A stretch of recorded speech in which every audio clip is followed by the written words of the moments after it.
Movie में suspense और thrills इतने हैं कि भर भर के आपको जो कि मिलेंगे, जो कि देखने पर आपको पूरी की पूरी मूवी मजबूर कर देगा। सो चलिए बिना टाइम वेस्ट किए स्टोरी एक्सप्लेनेशन शुरू करते हैं। कहानी की शुरुआत होती है और हम देखते हैं कि एक जो कि बिजनेसमैन और एक होटल में पहुंचा हुआ है। जिस तरीके से वो होटल में अपने कलीग्स यानी अपने फ्रेंड को मिलने के लिए आया हुआ था। अब यहाँ पर कुछ समय उनके बाद कुछ अनबन होती है और उस दोस्त को वो बोतल से वहाँ पर उसका मानो पूरी तरीके से मर्डर कर देता है। ये चीज़ पूरी तरीके से सीसीटीवी और वहाँ पर जो कि होटल था उन सारे लोगों ने भी देख रखी थी। अब यहाँ से वो बिजनेसमैन गायब हो जाता है और अगले दिन जो कि कोर्ट में दूसरी जगह पर किसी अदर केस की जो कि हेयरिंग हो रही थी। अब यहाँ पर महालक्ष्मी नाम की एक जो कि एडवोकेट थी, उन्होंने यहाँ पर जज साहब से मानो टाइम मांगा हुआ था उनके विटनेस को आने के लिए। यहाँ पर रविंद्र और फिर रवि तेजा जो कि यहाँ पर उस विटनेस को लेने के लिए गए हुए थे, जहाँ पर कि उसको किसी ने किडनैप करके रखा हुआ था। वो यहाँ पर उस विटनेस को लेकर पहुँचते हैं, लेकिन बाई मिस्टेक जो कि वो दूसरा ही बंदा लेकर यहाँ पर आ चुके थे। और महालक्ष्मी जब यहाँ पर उनको ये बातें बताती है सो यहाँ पर उनको पता चलता है कि हाँ उनसे गलती हो चुकी है।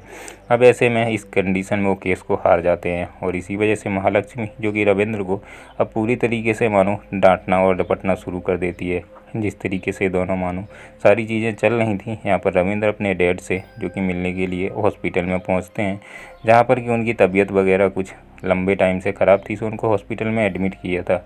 अब यहाँ पर उसी केस के सिलसिले में जो कि शुरू में हुआ था, यहाँ पर हारिका नाम की लड़की और जो कि एडवोकेट महालक्ष्मी से मिलने के लिए पहुँचती है,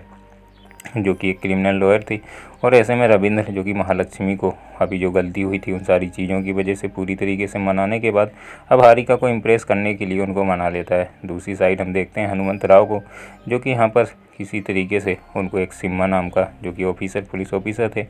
उनका फ़ोन आता है, जहाँ पर वो बताते हैं कि केस है जो कि शायद तुमको लेना चाहिए। और ऐसे में दूसरी साइड जो कि यहाँ पर रविंद्र और हारिका दोनों लोग हारिका के डैड से मिलने के लिए जेल में पहुँचते हैं, जहाँ पर के और रविंद्र उसकी डैड से कहता है कि ठीक है और आपकी बेल वगैरह का और आपको निकालने का जो कुछ भी है वो करेंगे। दूसरी साइड हनुमंत राव उस पुलिस ऑफिसर से कह रहे थे कि इस केस में मानो बहुत ज़्यादा गड़बड़ है और वो बंदा इनोसेंट है जिसको कि आपने अरेस्ट किया हुआ है। दूसरी साइड जो कि यहाँ पर और रविंद्र उस हारिका को मानो पटाने के लिए इम्प्रेस करने के लिए पूरी तरीके से यहाँ पर लगा हुआ होता है, लेकिन जिस तरीके से वो बातें कर रहा था हारिका यहाँ पर फ़ोन पर उसकी बातें सुन लेती है। फिर यहाँ पर अपोजिट साइड का जो कि लॉयर था उससे मिलने के लिए और यहाँ पर रविंद्र और हारिका पहुँचते हैं, जहाँ पर रविंद्र और उस लॉयर से कहता है कि जब तक मानो किसी तरीके का डीएनए सैंपल और बाकी सारी चीज़ें नहीं मिलेंगी तब तक तुम प्रूफ नहीं कर पाओगे। दूसरी साइड हनुमंत राव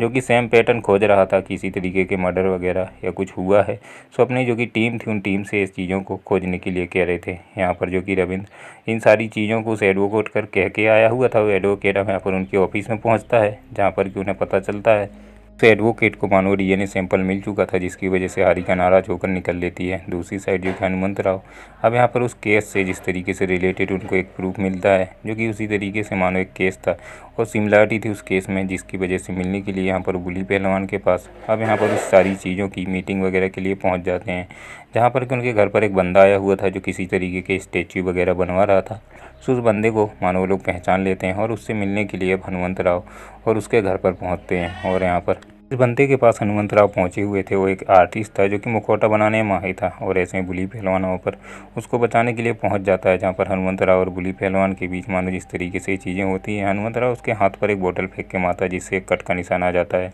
लेकिन बुली बहन यहाँ पर जो कि पुलिस स्टेशन जाकर और कमिश्नर को शूट कर देता है, जिस तरीके से यहाँ पर उसने मानो सिम्मा को शूट किया था। सबसे बड़ा ट्विस्ट यहाँ पर रिवील होता है जो कि रविंद्र ही और मानो ये सारा कुछ कांड किए जा रहा था। अब यहाँ पर जिस तरीके से इस ट्विस्ट को मानो सुनने के बाद तो यहाँ पर सारी चीज़ें बदल चुकी थी। दूसरी साइड ये सारी चीज़ें जिस तरीके से हुई थी कमिश्नर की खून की वजह से, यहाँ पर अब उस केस की इन्वेस्टिगेशन जिस तरीके से हनुमंत राव कर रहे थे, अब यहाँ पर वो बुली पहलवान को पकड़ लेते हैं, जहाँ पर कि उसके हाथ पर निशान वगैरह देखने से उन्हें पता चलता है कि ये तो बंदा है ही नहीं। और ऐसे में वही जो फुटेज यहाँ पर जिस तरीके से उसकी जो टीम थी यहाँ पर एक लेकर आई हुई थी, जिसमें कि कॉमेडियन यहाँ पर डांस वगैरह करते हुए और बताते हैं कि मुखौटा भगाने से मानो डुप्लीकेट्स का जिस तरीके से काम होता है सारी चीज़ें हो रही थी। दूसरी साइड साकेत की जो कि गर्लफ्रेंड थी उसको यहाँ पर और जो कि रविंद्र ने किडनैप किया हुआ था, इसी वजह से साकेत रविंद्र के साथ काम कर रहा था, लेकिन हनुमंतराव जो कि रविंद्र के ऑफिस पहुंचने के बाद उसके हाथ पर वो कट का निशान देख लेते हैं, जिससे उन्हें डाउट हो जाता है। लेकिन यहाँ पर रविंद्र के खिलाफ कोई प्रूफ नहीं था, जिसकी वजह से रविंद्र बच जाता है और साथ ही साथ एक डेंजरस सी स्माइल जो कि यहाँ पर हनुमंतराव को दे देता है। अब ऐसे में हनुमंतराव की हालत ख़राब हो चुकी थी और इसी वजह से वो हारिका को मिलकर ये सारी चीज़ें बताता है कि वो तुम्हारे साथ फ्रॉड कर रहा है, उससे तुम्हें कोई प्यार वगैरह है नहीं। अब यहाँ पर रविंद्र अपनी गर्लफ्रेंड के पास पहुँचा हुआ था और हारिका इस इन्वेस्टिगेशन में लग चुकी थी कि आखिरकार क्या सच है और क्या झूठ है। और ऐसे में बहुत सारा इन्वेस्टिगेशन करने के बाद उसे पता चलता है कि यहाँ पर गड़बड़ हो चुकी है। और साथ ही साथ रविंद्र भी अपने दोस्त की वजह से उसको पता चलता है कि हारिका उसकी इन्वेस्टिगेशन कर रही है। अब यहाँ पर रविंद्र जो कि शेखर के घर पर पहुँचा हुआ था, जो कि एक क्रिमिनल लॉयर था, और ऐसे में जो कि महालक्ष्मी थी उसका हस्बैंड भी था। अब यहाँ पर हारिका को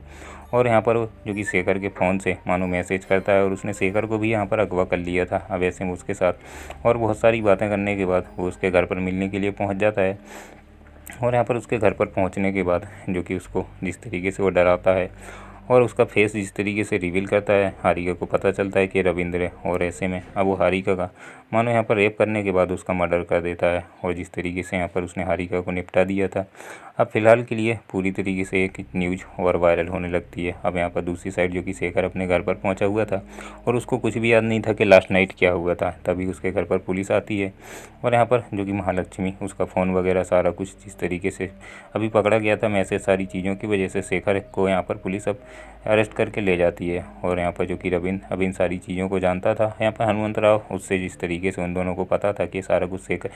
मान रविंद्र ही कर रहा है, सो हनुमंतराव उसके बारे में कुछ बातचीत करता है, जो कि हॉस्पिटल में जिस तरीके से पोस्टमार्टम वगैरह हो रहा था वहाँ पर। अब यहाँ पर रविंद्र जो कि जिस तरीके से सारी चीज़ें कर रहा था, साकेत उसके ऊपर चिढ़ जाता है और यहाँ पर उसकी गर्लफ्रेंड से मिलने के लिए बात कर रहा था। लेकिन जब यहाँ पर साकेत को उसकी गर्लफ्रेंड का मिलने को कहकर उसकी गर्लफ्रेंड के पास पहुंचता है तो वहां से भाग चुकी थी और भागने की फिराक में उसका एक्सीडेंट होता है और फिर उसको एक हॉस्पिटल में एडमिट कराया जाता है, जहां पर कि डॉक्टर दिनेश और उसकी गर्लफ्रेंड का ट्रीटमेंट कर रहे थे। तभी यहाँ पर कुछ डॉक्टर को बताती कि उसके साथ क्या हो रहा है। तभी तक रविंद्र वहाँ पर पहुँच जाता है। रविंद्र उसको लेकर के जा ही रहा था, लेकिन यहाँ पर डॉक्टर दिनेश को डाउट हो जाता है कि कुछ तो गड़बड़ है और इसी वजह से अब यहाँ पर वो सारी इन्फॉर्मेशन जो कि यहाँ पर हनुमंतराव को दे देता है। और जिस तरीके से सारा कुछ हुआ था उसकी जो कि लड़की की जो गर्लफ्रेंड थी उस साकेत की, उसके बारे में इन्फॉर्मेशन हनुमंतराव को लग जाती है। अब यहाँ पर जो कि जिस तरीके से सारा कुछ चल रहा था दिनेश को जो कि डुप्लीकेट बनते हुए यहाँ पर रविंद्र अब उसका गेटअप लेता है और यहाँ पर साकेत जो कि हनुमंतराव से मानो कॉल पर बताता है कि तुम्हारी जान को खतरा है। जो कि हनुमंतराव जिस तरीके से अभी साकेत की बात सुन रहा था, अब उसको यकीन हो जाता है कि सचमुच में और रविंद्र उसको मारने के लिए आ रहा है। और इसी वजह से जो कि उसने दिनेश का गेटअप लिया है, हनुमंतराव उसको शूट कर देता है जिस तरीके से यहाँ पर। और हनुमंतराव ने दिनेश को शूट किया था, ये जो कि रविंद्र था ही नहीं, ये रियलिटी में दिनेश था जो कि यहाँ पर और एक तरीके से और रविंद्र की चाल थी और उसने यहाँ पर उस बंदे को चेंज कर दिया था और अपने मददगार की वजह से अब यहाँ पर जो कि रियलिटी में दिनेश ही मारा गया था। सो ऐसे में सारी चीज़ें गड़बड़ होती हैं। लेकिन तभी साकेत को उसकी गर्लफ्रेंड से मानो रविंद्र कॉल करवा देता है और दूसरी साइड जिस तरीके से सारा कुछ केस हुआ था यहाँ पर हनुमंतराव के ऊपर इन्वेस्टिगेशन बैठा दी जाती है। यहाँ पर साकेत इन सारी चीज़ों से परेशान हो चुका था, इसी वजह से वो बेहोशी का इंजेक्शन जो कि रविंद्र को और मानो लगा देता है। अब जिस तरीके से रविंद्र को इंजेक्शन लगा हुआ था, साकेत यहाँ से अपनी गर्लफ्रेंड को बचाने के लिए और जो रविंद्र का दोस्त था उसको फॉलो करती उस जगह पर पहुँचता है जहाँ पर कि रविंद्र उसकी गर्लफ्रेंड को किडनैप करके रखा हुआ था। अब यहाँ पर रविंद्र के दोस्त के साथ उसकी फाइट होती है, उसको मारने के बाद यहाँ पर उसकी गर्लफ्रेंड को छुड़ा कर लेकर जाने ही वाला होता है, तब तक रविंद्र वहाँ पर पहुँच जाता है। दूसरी साइड हनुमंतराव जो कि यहाँ पर रविंद्र की गर्लफ्रेंड के पास पहुँचा हुआ होता है उसको मिलने के लिए और इन्वेस्टिगेशन करने के लिए। जिस तरीके से सारी चीज़ें चल रही थी, रविंद्र अब यहाँ पर सारा कुछ काम निपटाने के बाद वहाँ पर पहुँचा था और अपनी गर्लफ्रेंड के मानो गर्दन पर ढीली रखते हुए उससे हनुमंतराव से कहता है कि दूर हट जाओ वरना मैं इस लड़की को भी उड़ा दूंगा, जिस तरीके से तुम जानते हो।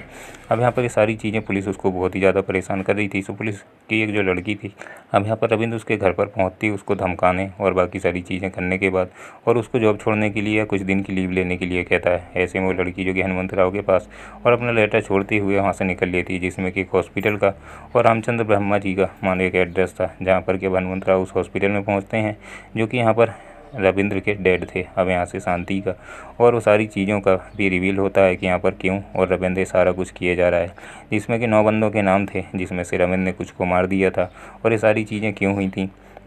उसके पीछे जो कि शांति नाम की एक डॉक्टर थी और जिस तरीके से उसने बताया था, और जो पहला बिजनेसमैन जो कि हमने कहानी की शुरुआत में देखा था उसका दोस्त वगैरह, उन लोगों ने एक मानो उनकी एक फार्मा कंपनी थी जिसकी दवाइयाँ लेने की वजह से बहुत सारी मानो मरीजों को और पेशेंट को और एक अलग ही तरीके की दिमागी बीमारी हो जाती थी। और रविंद्र के डैड थे, उनको भी इसी चीज़ की वजह से मानो सारा कुछ जिस तरीके से उसकी ज़िंदगी में हुआ था उसकी बहन का, और मानो यहाँ पर सुसाइड करना और बाकी चीज़ें जो कि उसके डैड की गलती थी, इन सारी चीज़ों की जिस तरीके से शांति को पता चला था, अब यहाँ पर हारिका को बताने के लिए पहुँचती है। और यहाँ पर हारिका जो कि उसी के मर्डर का प्लान कर लेती है। और ऐसे में बाकी सारे लोगों से मिलने के बाद एडवोकेट, बुली पहलवान और सारे लोगों को मिलकर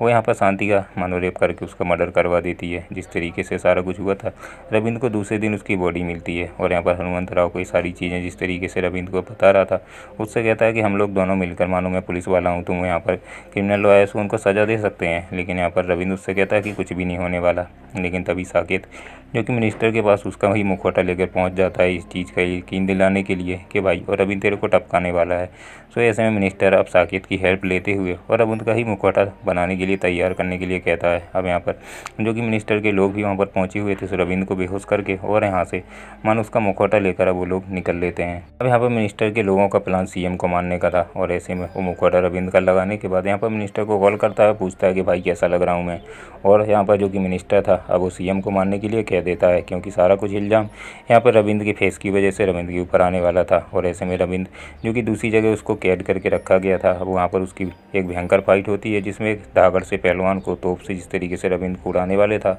अब यहाँ पर रविंद्र उसको ही उड़ा देता है। और बहुत सारे गुंडों की पिटाई करने के बाद वो यहाँ पर बाहर निकलता है। जिस तरीके से रविंद्र यहाँ से बाहर निकला हुआ था, अब यहाँ से सीधा ही उस जगह पहुँचता है जहाँ पर के और ये सारा कुछ प्रोग्राम सीएम को मारने का चलने वाला था। अब यहाँ पर रविंद्र सीधे ही और मिनिस्टर को मार देता है। अब जिस तरीके से इन्वेस्टिगेशन वगैरह इन चीज़ों की में हो रही थी, रविंद्र यहाँ पर एक बॉडी को लेकर उन सारे लोगों की इन्वेस्टिगेशन के दौरान उनके बीच में ही पहुँचता है, जहाँ पर कि वो रिवील करता है कि ये जो बंदा था जिसने कि सारा कुछ काम किया है, ना कि उसने। और इसी तरीके से वो मानो बाइज्जत यहाँ से रिहा हो जाता है। और इसी हैप्पी एंडिंग के साथ और ये मूवी भी यहाँ पर ख़त्म हो जाती है।